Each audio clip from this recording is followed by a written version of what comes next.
Men Making Men, about anger, failure, and self-control,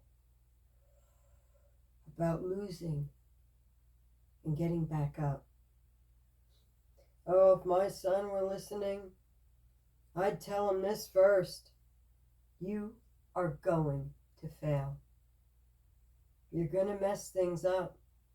That's not a flaw in your character. Everybody does it. It's part of being human.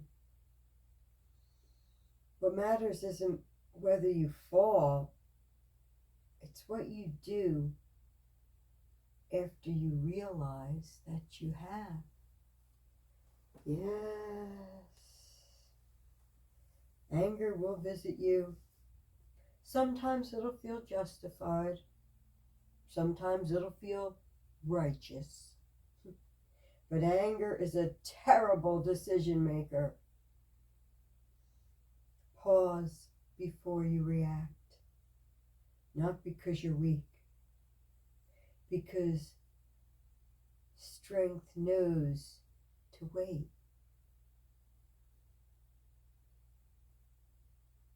Walking away when you're heated, that's not quitting. It's choosing not to let the moment cost you any more than it already has.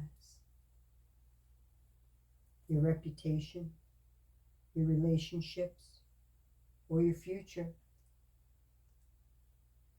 Please fix what you broke. Not with excuses, not with explanations, with ownership. Most men don't lose respect because they failed. They lose it because they refuse to clean up the mess, the damage. Don't let anger choose your words. Don't let pride decide your timing. Don't let embarrassment turn into cruelty. Self-control isn't silence forever. It's restraint until your clarity returns. Sometimes the strongest thing you can do is say nothing. Step back and come back when you can speak without leaving any wreckage behind. Control is strength, not domination, not intimidation. Control and silence, when chosen, not forced, well, that's often wisdom doing its quiet work. While we're on the topic, let's get into apology, repair, and making things right. About owning what you did, staying to make it right. If my son were listening, I'd tell him this. An apology is not a sentence you say. It's a posture you take. Sorry only matters if it's followed by a change in behavior. Anything else, well, that's just noise. And please don't apologize to get out of trouble.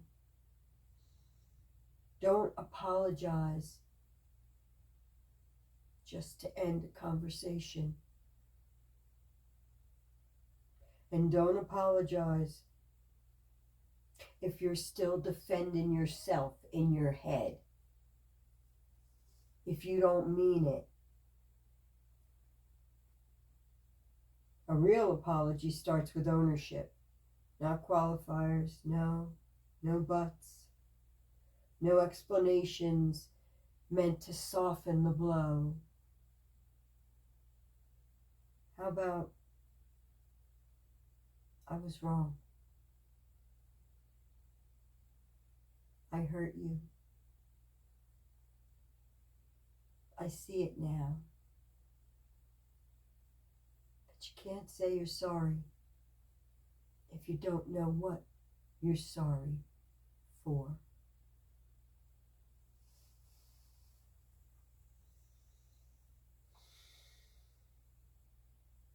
That's enough to begin.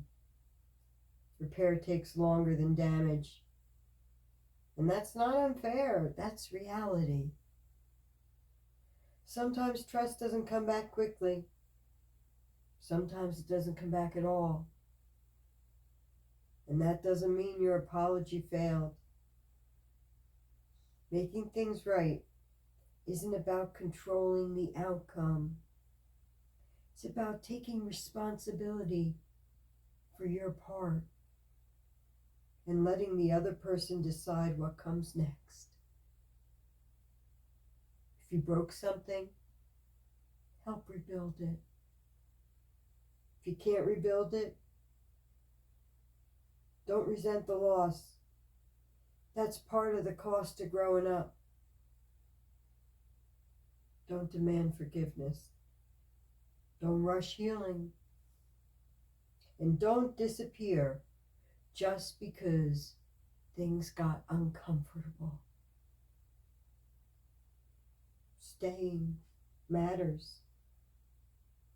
A man who can stand in the aftermath of his mistakes without becoming defensive or bitter or cruel, well, that's a man that others learn to trust again. Sometimes slowly, sometimes quietly, sometimes in ways he won't even notice right away.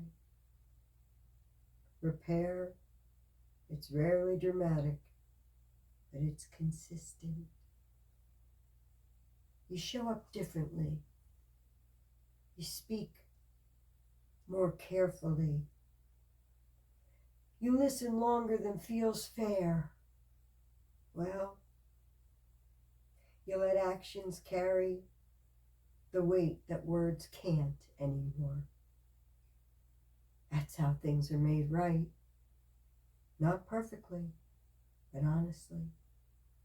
And sometimes, even when the relationship doesn't return,